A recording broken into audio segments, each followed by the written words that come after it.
Hey there, this is Vinnie Moore. Check out Guitar Experience. It's almost as good as the Jimi Hendrix experience.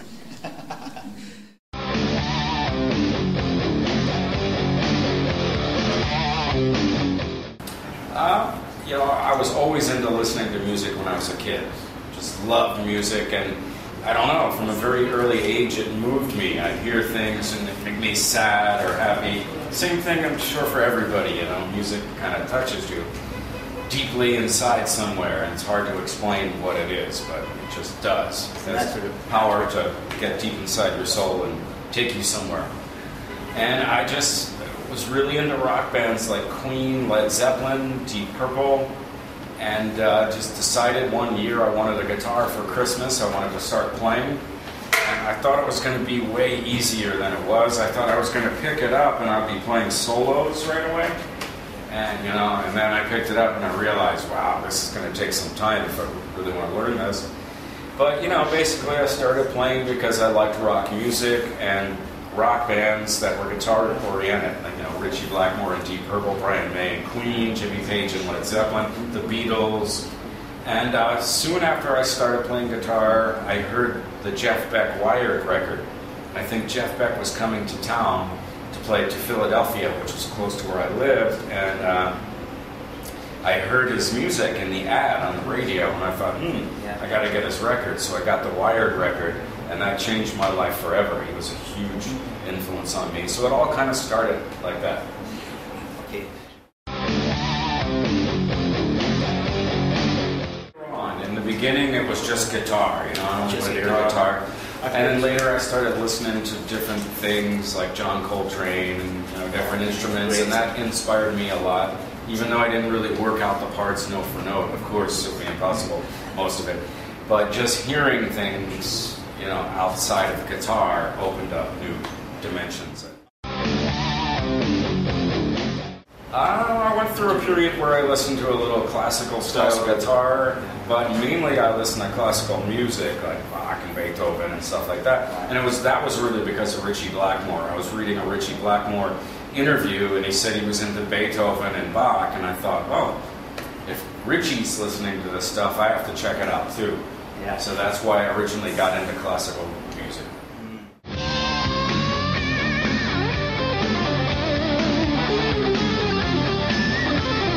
The first two were really in that whole neoclassical style, and I was really into that, and I just think I kind of burned out on it a little bit. I got so heavily into it, and in that time period everybody started doing that, and it just kind of got boring to me because everybody was doing the same thing. And plus, the one thing I don't like about those early records is that I didn't show completely what I was all about stylistically as an artist. I grew up on blues and rock and jazz and fusion, and the early record really doesn't show much of that. It kind of shows one part of what I did, and so I've always been a little regretful about that, but through the years I've got to show more and more stylistically on the other records that followed.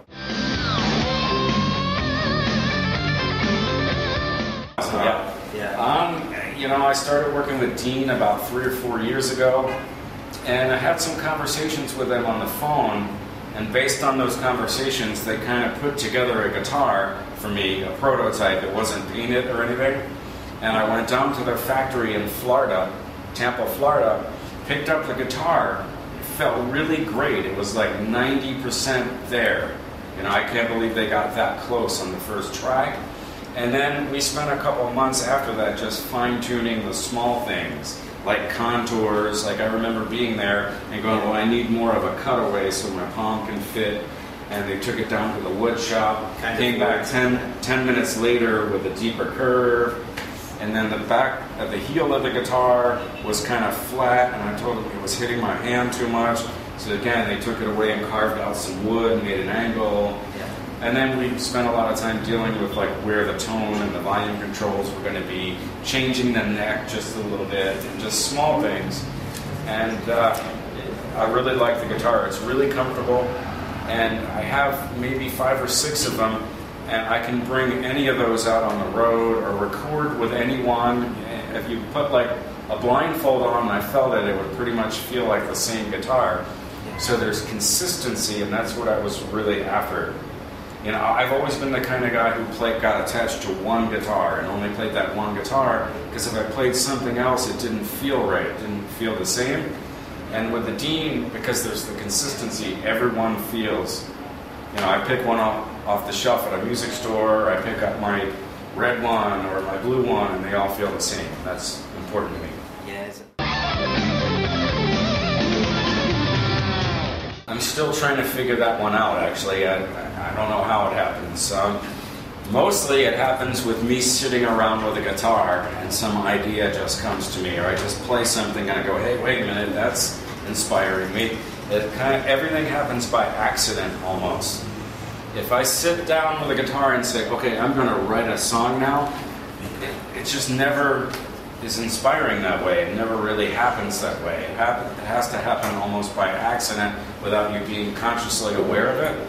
And that's where all my best ideas come from, when I'm just playing guitar and not really trying to achieve anything. And then once I get like one idea, then more ideas start to flow in that are related to the first one.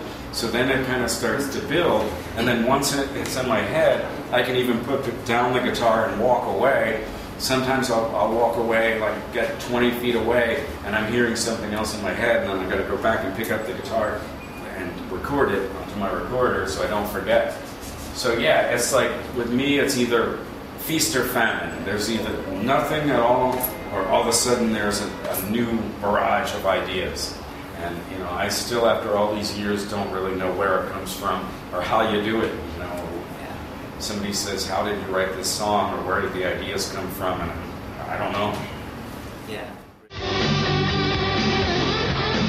Yeah. When I was a kid, you know, I had a few UFO records. I had Force-It, Lights Out, and Obsession, and I was really into those records. And I remember being a kid in my bedroom jamming to those songs, and never thinking that someday I could be in that band. You know, that would have been crazy. And ironically, I ended up in that band years later, and I've been playing with the band for 10 years now.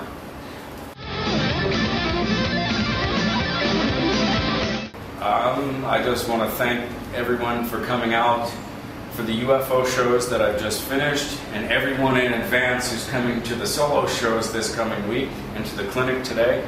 And you know, I like playing here because I feel that people are very passionate about music and about life, and I feel that way as a person too.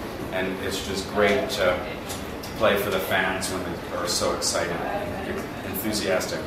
Great.